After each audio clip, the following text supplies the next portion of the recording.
What's up, everybody? Happy Monday. Most of you are probably getting this on Monday, but you might be listening to it later in the week. It'll still be relevant. Got a lot of great comments from the episodes the last couple of weeks. You know, the wrong hobby for you, and you name it. A lot of people saying how it hit home. A lot of people talking about how they felt the same way. It's nice to hear it. I'm going to make a hard left here. It's an interesting thing, right? Because some of the comments I've gotten are hey, you know, the hobby's different than what it was. The hobby's in a weird spot. The hobby's, you name it, right? And I get the impression that people have an interesting kind of take on my take of the hobby, right? That I have sold a lot of stuff. Sure, have I soured on the space? No. What I'm trying to do is trying to point out the interesting stuff about like breaking and fanatics and what they're doing and coming into the space and turning it into sort of a casino atmosphere. And that kind of bleeds into the modern stuff, right? I mean, I even posted a story that a lot of people liked over the weekend. It was like, I picked up something in an auction that's never going to see the light of day again. I'll die owning it, and my son will hopefully pass it on. You name it. It's one of those kind of things, and it really got me thinking, because at the same time as I'm winning one of these what I consider historical pieces in an auction, I'm watching the NBA. I'm watching MLB. I'm watching Aaron Judge, who had a horrible first month, just turned it on. The last 2 weeks, he's just been ridiculous. He's now, I think second in the American League in home runs. He's turned it on, has like 13 home runs. And, and what's funny is in my brain, I immediately start thinking like, I wonder if his cards went down a little bit when he started off cold. And I wonder if now is a good time to buy cards. And it's funny because people in the hobby, the brain kind of goes there, right? It's almost like, the sports betting, that link that, hey, betting on players, betting on using the cards to bet on players, to bet on teams.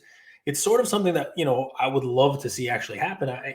There is no, direct link, but it's funny how our brain goes there. And if that's the way the brain's going to go, then there is a place for the modern stuff. I mean, there definitely is, right? There is a place for the, the flip game.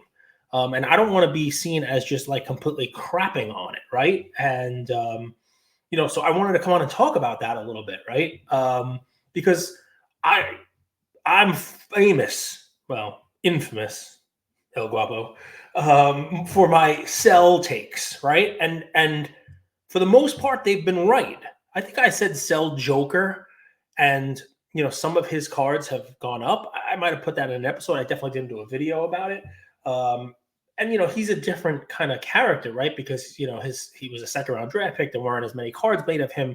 The demand kind of grew for him over time, and it took years and years for him to develop into the player that he is. So his cards were kind of underappreciated. So there was that ability to kind of buy low. That's different than almost everybody else that comes into the league now. It doesn't matter if you're a top draft pick now. Your prices are high right off the bat. You're paying $1 million for a Wemby card. Where is the appreciation in that? But it got me thinking, and it's a fun question. And I kind of wish I had Andrew on here to ask him, because he's the NBA guy. He watched the games, bro. But with the Joker being knocked out, and it's funny. I wonder whether his card prices will get knocked down a peg. I believe they probably will, mostly because there are a lot of people who bought into the Joker hype. 3 MVPs in the last 4 years is pretty amazing. But bought into the, hey, he's going to win multiple championships. Imagine he wins a championship this year. Think about the 4-year run that he's had with 3 MVPs and 2 championships. You start to talk about top 10 player all time, and that still may happen. But I have a feeling there are some people who jumped on that ship just hoping for that, and now will probably jump off. He has a crazy fan base, so a crazy collector base, I should say. So maybe not too much down, but with his exit, we're in an interesting spot here, right? There are 4 teams left.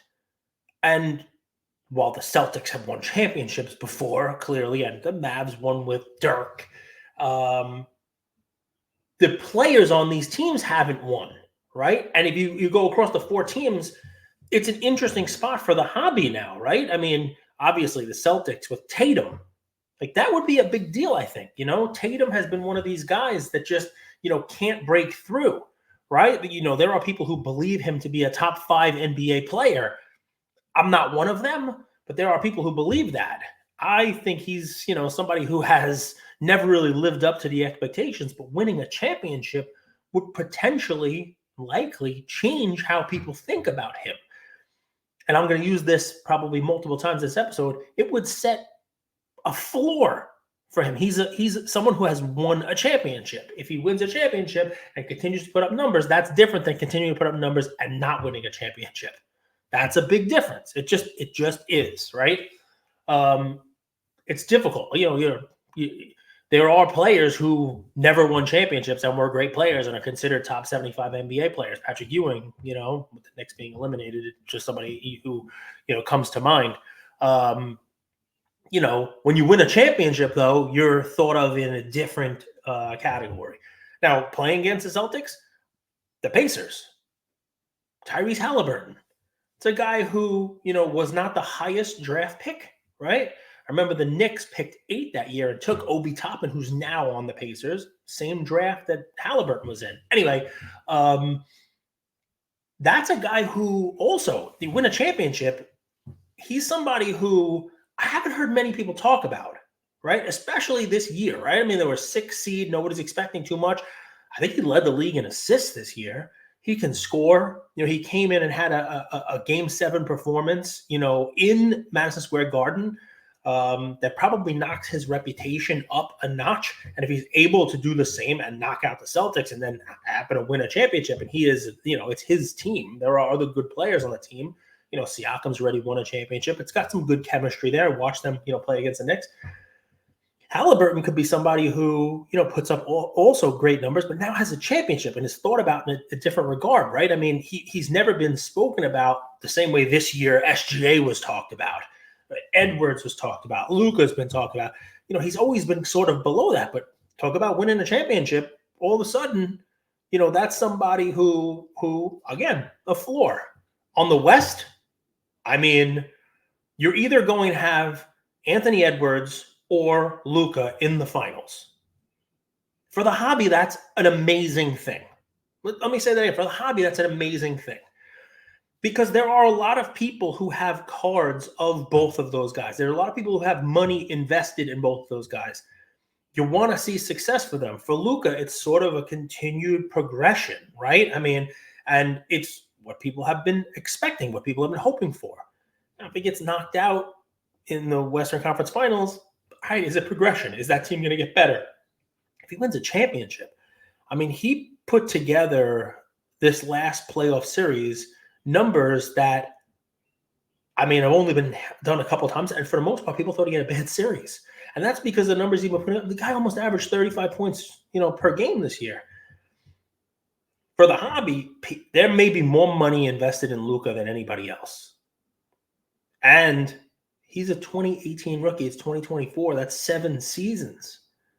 Is it almost make or break time? Are we close enough to that? Maybe next year. Maybe who knows? Especially with all the money invested in Luka.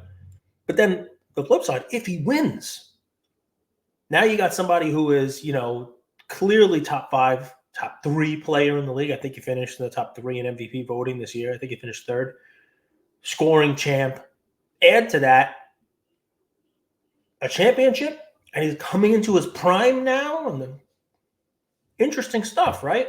So if you're holding Luka cards, this is a fun time. Here he is, potentially one of 4 teams left. And Ant-Man, let me tell you, I mean, I said sell Ant-Man. I stick by that because, they may win. And I even said in my video, they may win. But his cards, they've just been high. Like people, they were down a little. Yes, they were down a bit. They were high when he came out. Like I said, I remember going to the National and people, I'm buying Anthony Edwards, paying a ton for it. And you know what? For those people who are in high, this is a great time, right? Because 1, you could probably exit and potentially get back what you paid, if not a little bit more, if you're not a believer in Anthony Edwards long term. And 2, more importantly, if he wins a championship, the same thing, right? It now sets a floor. You got a player who's got a lot of great years ahead of him, exciting, Jordan-esque, with now a ring. The negative on him, I think the dude shot 6 for 24 yesterday. That is a good team. Sometimes he's the star. Sometimes Karl Anthony Towns is the one that steps up. It's an interesting thing to watch, right? A fun one, just a little aside on this, is if Dallas wins, is Kyrie buyable again? He becomes somebody who is a major piece on winning multiple rings on different teams. Now, you could argue he wasn't the alpha on either of them. Does it change how people look at Kyrie and him from a card investment standpoint, an all-time player type standpoint? It's just a fun one because when you see all the ESPN stuff, when you see all the posts today, it's going to be Tatum's head, Halliburton's head, Luka's head, and Ant-Man's head. There are some other players that could potentially see a boost from this if you're looking at it from a card standpoint. Karl-Anthony Towns is potentially one of them. Hell, Jaden McDaniels was somebody who I don't think anybody even thought about from a card perspective. Now, when I talk about someone like Jaden McDaniels, I talk about the interesting part of the hobby, right? The interesting part of the hobby, which is anybody who's buying Jaden McDaniels now is most likely buying to sell in a week, 2 weeks, 3 weeks, when they get into the finals, when they win the finals. I don't think there's too many people out there buying Jaden McDaniels to hold forever. I mean, maybe his family, maybe he has some cousins, something like that, possibly. But that's the fun part of this, right? That's still there. And if that's what you enjoy doing, go for it. And with the NBA games on, being played like this, and now this rotation where you have the Western Conference Finals, Eastern Conference Finals, and you don't have LeBron, Steph, KD, Giannis, Joker. You don't have any of the usual suspects. That's pretty cool. It's pretty cool for the hobby. It's pretty cool for cards. And as we roll from this into football, before you know it, the finals are going to happen. The NBA is going to be crazy. It's going to be all kinds of craziness. And then we're going to start up football, and everybody's going to be buying quarterbacks. And then baseball's going to roll into the World Series, and who knows what's going to happen there.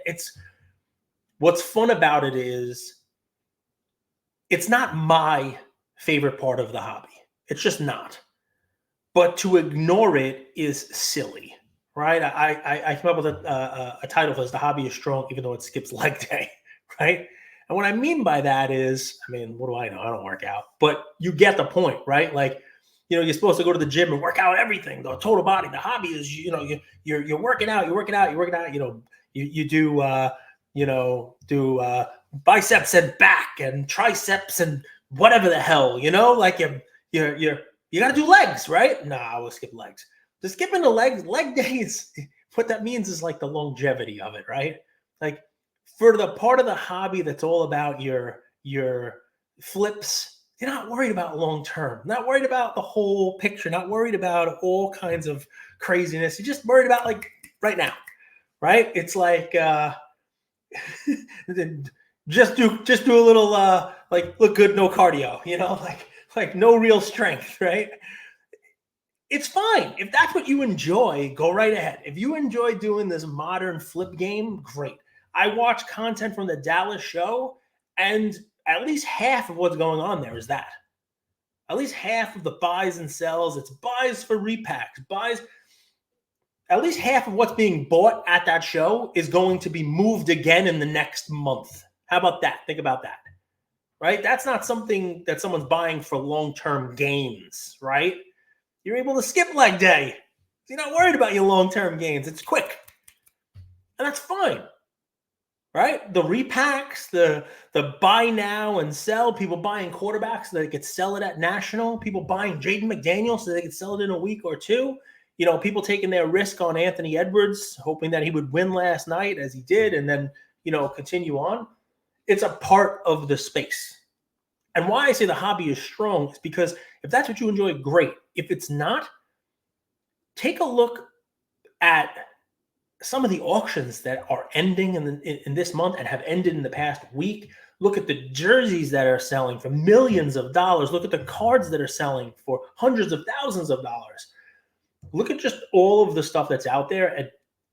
And the cliche is there's no wrong way to do this. There really isn't, right? And it's okay to start mixing some. And maybe there are people out there who, and I maybe I'm a little too dismissive, right? Maybe it's, those flippers. Well, maybe they're flipping and they're putting some of their money in some vintage cards, or they're putting some of their money in high-end pieces. And maybe it doesn't have to be vintage. Maybe as some of these modern guys win their championships and continue to set that floor, maybe they're buying Patrick Mahomes cards because they think that's a safe long-term hold. Ooh, I hit my light over here. Careful. Maybe they're buying, I don't know, Tom Brady. Maybe they're buying Michael Jordan, LeBron. Not exactly vintage, right? More modern. But maybe they're putting in those, that money that they're making from flipping into higher end stuff. By the way, I did the same thing myself. I used the COVID flips, those prisms that I graded myself and bought higher end cards. And I come in here and I get the impression from some of the DMs that, people think I'm almost soured on the space. I'm not. And let me make sure that everybody understands. I think the space is very healthy. I think that the long-term hobby is very healthy. I'm nervous about one portion of it, one path. And that's the forward-facing path, that casino path that I talk about, right? But if you just forget about that for a second and forget about those quick skipping leg days, forget about the quick, putting lipstick on, and really think about it from a long-term perspective, right? There are cards that I'll give you an example, right? Take a look at a chart for a 1933 Gaudy Babe Ruth in low to mid-grade. Use a PSA 4, for example, right? If you just look at a long-term chart on that card, what you're going to see is this. And if you're listening, I have my hand on the screen going slowly up from the bottom left corner up towards the top right. A slow growing chart. Similar to like Berkshire Hathaway stock, right? A slow grower. I own one of these cards. I own a 4.5. It's one of the cards I paid the most for because I bought it. Now, listen here, guys. I bought it not at the peak, but I bought it when cards were high. I paid $30,000 for it, $30,600, I think, all in, for a 4.5. Now, I believe after I bought it, prices were still coming down, but I didn't sell it. I didn't take a loss on it because I realized that sometimes charts do little wavy things like this. They go up, they go down, they go up, they go down. But if you pan out and you look at the chart, long enough chart, you're going to see it just goes up slowly. Yeah, there's little bumps in the road, right? So I was watching, I think it was Robert Edwards' auction last night, had the same card in a 4 in an older holder. So mine's a 4.5 and this one's a 4. I know it's just one sale, but I was watching it because it's a comparison, right? Now, 4s of this card, they're close to 4.5, but obviously not as good as a 4. And, eye appeal matters and the whole deal. But previously, I would expect a PSA 4 of this card to sell in the 20s. That's just where I think it would be, right? Because that's where I think it is right around now, right? I think that's just kind of where it is. I think it might have been a little higher, in the 2021 kind of run. Anyway, to make a long story short, the card sold for $30,000 last night, all in with buyer's premium and the whole 9 yards, right? So not a bad price, especially when I'm sitting here thinking to myself, all right, I have a 4.5. So if the 4, obviously we're being silly, right? But if the 4 sold for 30, I paid 30 for my 4.5. I'm doing okay. Finally. You know what I mean? Right? Finally. I held it. And I have a feeling that I'm going to hold that card for a very, very, very long time. And when I eventually sell the thing,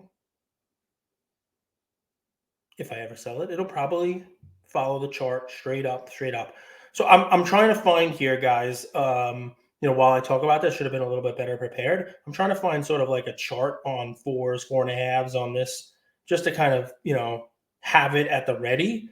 But yeah, so what you're seeing here is a 4, just for comparison, sold for $20,000 in 2021, then in 2021, 28.8, 25, 26, and then it kind of came down. You saw one sell for like 18, 21, 24, and now look, 30. So just like I'm talking about, right? You go a little ups, little downs, but ultimately it's a card that's going to do one of these, because if you scroll back enough in the prices, in 2019, it was a $10,000 card. In 2020, 11, 17, 20, 28, then took a little dip down, but now it's back up to 30, right?